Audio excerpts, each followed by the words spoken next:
I saw recently some pastor, I think mid-sermon or something, that they pulled out a giant shark and he apparently took this shark down. It must have been a very expensive stunt, but stuff like that.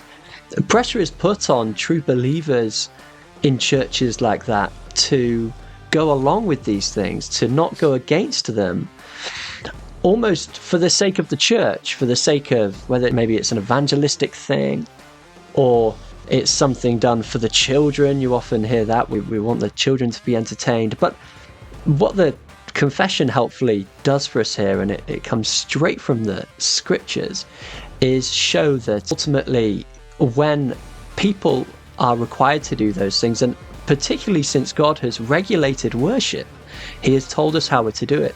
When people add those things in, it actually destroys Christian liberty. So there's almost that point that you can use liberty often to justify doing all sorts of manner of things, but those things can often undermine the very liberty that God's given you. That's what it says here. It says in the next section of paragraph 2, so that to believe such doctrines not found in the Word of God or obey such commands out of conscience is to betray true liberty of conscience.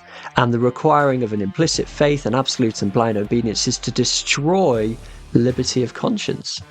So really, when we think through these things, we must be those who are bound to the Word of God and are free to follow that word, but not free to go and undermine the liberty that Christ has purchased for us by fighting sharks on the stage or, like you said, bringing out the stormtroopers for worship, because that destroys it.